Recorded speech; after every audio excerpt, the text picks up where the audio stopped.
The sun of Zephora shone in colors no human had ever seen before. The sky was a swirl of violet and gold, and the air carried a sweet electric hum that made the hair on one's arms stand on end. From the top of a crystalline spire, Princess Lyra gazed at her city.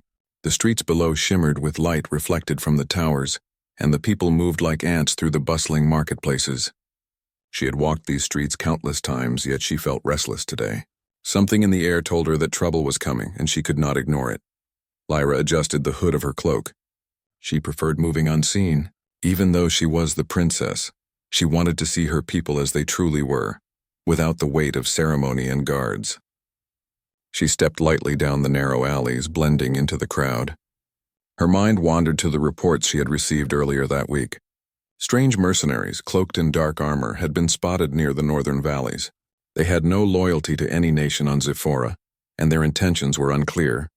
Lyra had already sent patrols to investigate, but now she felt the urge to see for herself. Her boots made soft clicks on the metal floor of a bridge as she crossed over a stream of liquid crystal. She looked down and saw small ships gliding along the waterways, their engines leaving faint, shimmering trails. Everything seemed peaceful, almost too peaceful. That was when she noticed movement from the edge of the forest that bordered the city. Shadows slipped between the trees, fast and silent. Her pulse quickened. Before she could react, a figure lunged from the shadows. Lyra barely had time to draw a defensive staff before another figure appeared behind the first. The two mercenaries moved with deadly precision, striking as one. Lyra fought bravely, deflecting a strike here and there, but she was outnumbered. Panic flickered through her, but she refused to show fear. Then a third figure appeared, a human. She had seen humans before, mostly diplomats or council members, but they were small and fragile compared to Zypherans. This human, however, moved differently, calmly, confidently. He stepped into the fray without hesitation. With a series of swift movements, he disarmed one mercenary and sent the other sprawling to the ground. Lyra blinked. The human didn't shout or boast. He just moved like he knew exactly what he was doing. "Can you protect me, human?" she asked, her voice half challenge, half question. She did not expect an answer, and certainly not the one that came. "I don't just protect. I make sure you survive," he said quietly, his eyes scanning the trees for any other threats. Lyra felt a strange mixture of awe and skepticism. He was human, yet there was a strength and calmness in him she had never seen before. Normally, humans were clumsy, easily intimidated. This one was different. "Stay close," he said, moving to her side. "We have company." True to his words, more figures emerged from the trees. They were fast, masked, and clearly trained. Lyra tightened her grip on her staff, ready to fight. But she noticed the human did not draw a weapon immediately. Instead, he observed, calculated, and moved with a precision that was almost unnatural. The battle that followed was quick and efficient. The human fought with skill and strength that no Zypheran soldier could match alone. He used his body, the environment, and even the terrain to his advantage. Lyra watched in amazement. With each encounter, she realized something she had never considered. Humans could be far stronger than her people believed, not just in strength, but in mind and spirit. When the last mercenary fell unconscious to the ground, Lyra exhaled. Her heart still pounded, but fear had left her. She looked at the human, studying him. "You're not like any human I've ever met," she said. He shrugged. "I do my best. Now we need to move."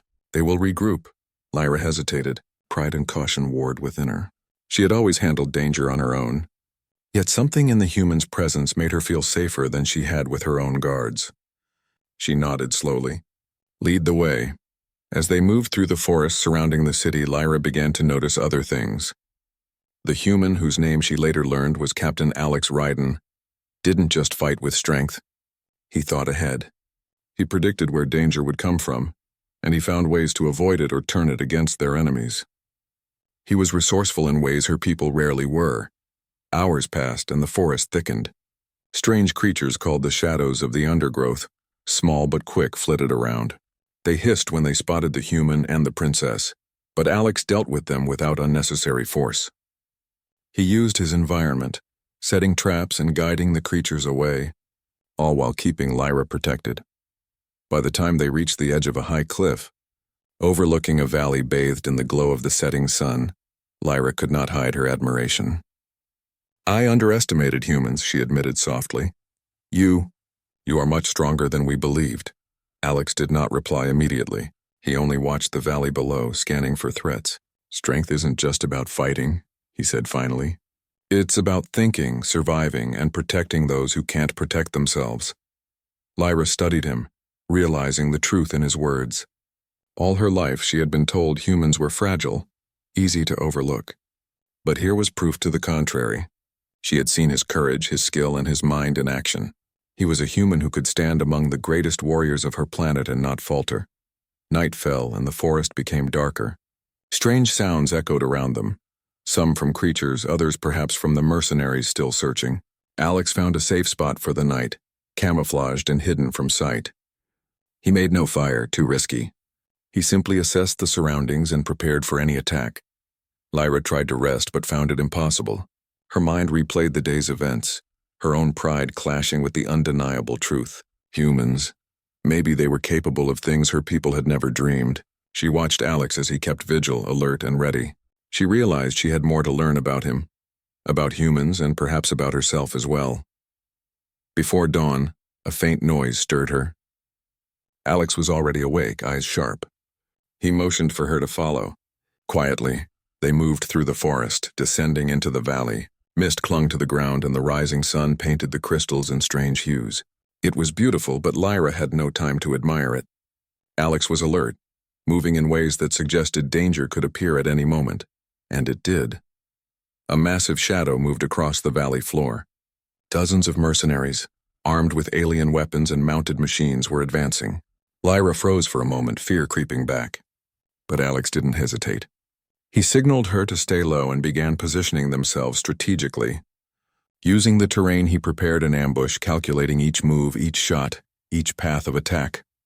Lyra realized something astonishing. She, the princess of Zephora, was being protected by a human, a species she had dismissed. And she was starting to trust him completely, something she had never done with anyone outside her family. The first wave of attackers appeared, and Alex struck. He moved faster than the eye could follow, disarming, dodging, and countering with precision. Lyra followed his lead, using her staff to assist when necessary. But it was Alex who drove the battle. By the time the sun had fully risen, the mercenaries were either incapacitated or retreating. Lyra stood beside Alex, heart racing but filled with awe. She had asked him if he could protect her, half in jest, half in hope. The answer was clear now. Not only could he protect her, he could surpass anyone she had ever known. She looked at him, still catching her breath. I didn't know humans could be like this, she said softly. Alex smiled faintly, almost humbly. We're stronger than people think. Sometimes it takes the right moment to show it. Lyra nodded, understanding. She had learned an important lesson that day. Strength came in many forms, and humans were not to be underestimated. She felt a new respect, a new bond forming, one that could change her world forever. And for the first time, she considered that perhaps she didn't have to face the challenges ahead alone. This concludes Part 1, around 2,000 words, action-packed HFY third person and in simple English. It sets up. The valley below the cliffs was quiet now, but the silence was temporary. The retreating mercenaries had not gone far, and Princess Lyra and Captain Alex Ryden both knew it. The sun had risen fully, casting the crystalline forests in dazzling light, but that beauty was deceptive. Danger was still very close. Lyra tightened her cloak around her shoulders. She had never felt such a mix of awe and caution. Alex had protected her with skill she had never imagined possible. Yet she also realized that the mercenaries were clever. They would return, and this time their attack would be larger, more organized, and harder to defeat. Alex crouched behind a jagged rock, his sharp eyes scanning the forest floor. They'll come back, he said quietly. We need to set a plan, use the terrain to our advantage, and be ready for anything. Lyra nodded. She had always been trained to think strategically, but Alex's mind worked differently. He saw opportunities where she saw danger, and he understood the mercenaries' patterns almost instinctively. She began to follow his lead, placing her trust entirely in this human she had once underestimated. They moved quickly through the valley, careful not to leave tracks in the shimmering crystal paths. Alex marked positions, noting natural choke points and potential ambush spots. He explained his plan as they went. We'll draw them into the canyon. Narrow space, limited movement, maximum advantage for us. We can control the battle from there. Lyra listened closely. She realized humans could be both strong and smart. Alex was living proof. His strategies combined careful observation, quick thinking, and fearless action. She had always thought her people were unmatched in intelligence and combat, but Alex made her question everything. By mid-morning, the first wave of mercenaries returned. They were larger this time, dozens of them, armed with alien rifles that glowed with energy. Lyra felt her pulse quicken, but she kept close to Alex. He had already calculated their path and set traps along the way, fallen logs disguised as obstacles, strategically placed crystal shards that would trip the attackers, and narrow passages where their numbers would not matter. The mercenaries advanced, confident and aggressive. They did not expect resistance, not from a human. Alex waited until the right moment, then signaled Lyra. Together they struck. Lyra used her staff to strike precise blows, while Alex moved faster than the eye could follow, disarming, dodging, and countering with efficiency that seemed almost impossible. Several mercenaries fell before they even realized what was happening. Others tried to regroup, but Alex anticipated their movements. He guided Lyra, coordinated their attacks, and ensured that neither of them was ever overwhelmed. Lyra began to understand the depth of his strength, not just physical, but mental, tactical, and instinctive. Hours passed in a blur of motion. The valley echoed with the sounds of battle, and the sunlight reflected off the crystalline landscape, creating blinding flashes that seemed almost magical. Lyra was exhausted, but she did not falter.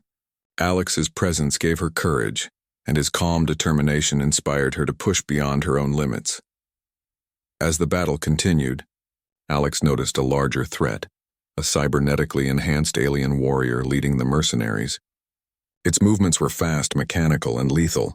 He knew that if they did not stop this leader, the mercenaries would regroup and overwhelm them. "This one is dangerous," Alex said. "We take him together or we lose everything." Lyra nodded. She felt fear, but it was tempered by trust. She had seen what Alex could do, and she was ready to follow him into any challenge. The leader advanced, its energy weapons glowing with deadly light. Alex and Lyra moved as one, coordinating attacks with precision. Lyra distracted the warrior, forcing it to strike, while Alex found weak points in its armor. Each strike, each movement was calculated. The warrior's strength was formidable, but Alex's ingenuity and Lyra's agility allowed them to gain the upper hand. Finally, with a combination of human strategy and Sci-Fi skill, Alex delivered a precise strike that disabled the warrior's cybernetic systems. The leader collapsed, and the remaining mercenaries, seeing their commander defeated, began to flee.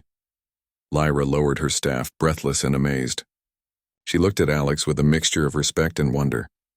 I never imagined humans could do this," she admitted. Alex shook his head. "Strength is not just about power. It's about using your mind, your surroundings, and every advantage you can find. Humans. We've learned to survive in ways others cannot imagine." The valley was silent now, save for the rustling of the wind through the crystalline trees. Lyra realized that not only had Alex protected her, but he had also protected her people, her city, and the future of her planet. She stepped closer to him. "You have changed my view of humans completely," she said. "I see now that your strength is far more than anyone believed." Alex smiled faintly. "I only do what is necessary. That is all anyone can do." The two of them walked back toward the city together. Along the way, Lyra noticed how people looked at Alex with curiosity and awe. He moved differently than any Sci-Fi, yet there was a calm authority about him. People instinctively respected him, even without knowing the full story of the battle. When they reached the palace, Lyra's advisors and guards gathered, ready to question her about the morning's events. She raised her hand, silencing them. "This human saved not only me, but also our city. We owe him our lives." The advisors looked at Alex with surprise and skepticism, but Lyra's confidence was enough. She continued, "From now on, he will stay as my protector and advisor. We have much to learn from him and from the humans he represents." Alex inclined his head respectfully. "I am honored, Princess. My duty is to protect and serve, nothing more." That evening, as the sun set over Zephora, Lyra and Alex stood on the palace balcony, overlooking the city. The sky glowed with colors that made the crystals shimmer like a sea of stars. Lyra felt a sense of calm she had not experienced before. She had faced danger, uncertainty, and fear, and she had survived not alone, but with a human she now trusted completely. "I underestimated you," she said softly, almost to herself. "I thought humans were weak, but you've shown me that strength comes in many forms." Alex looked at her, his expression serious but kind. "Strength is not measured by size or species. It is measured by courage, intelligence, and the will to protect what matters." Lyra nodded. She understood now that this human had not only saved her life, but also changed the way she saw her world. Humans, she realized, were a force to be reckoned with, capable of feats beyond imagination. Over the following days, Alex trained with the palace guards, sharing his knowledge of tactics, combat, and strategy. Lyra observed closely, learning not only from him but also about herself. She had always relied on tradition and the strength of her people, but now she saw that innovation, adaptability, and courage could change everything. Rumors of the battle spread quickly across Zephora. People spoke of the human who had saved their princess, who had faced overwhelming odds and emerged victorious. Skeptics became believers, and respect for humans grew. Lyra felt proud, not just of Alex, but of the new understanding that had begun to take root among her people. One evening, as they watched the twin moons rise over the crystalline city, Lyra turned to Alex. "You've done more than protect me," she said. "You've changed how we see the universe and ourselves." "I cannot thank you enough." Alex smiled, a quiet, humble smile. "I only did what anyone should do. Protect those who cannot protect themselves. That is all." Lyra looked at him and realized that she had not just found a protector but a partner in vision. Together, they could face any challenge, any enemy, and any uncertainty the universe might throw at them. The bond between human and princess was stronger than any weapon, and it was built on trust, courage, and mutual respect. As the moons climbed higher in the sky, Lyra and Alex stood side by side watching the city below. The threats of the past had been overcome, but the future was full of possibilities. With humans like Alex in her corner, Lyra knew that no challenge was too great, no enemy too powerful, and no threat too dire. The princess had asked him if he could protect her. He had done more than that. He had shown her the true strength of humanity, and in doing so, he had earned a place not just by her side but in the hearts of her people. And Zephora, a world that had once underestimated humans, would never see them the same way again.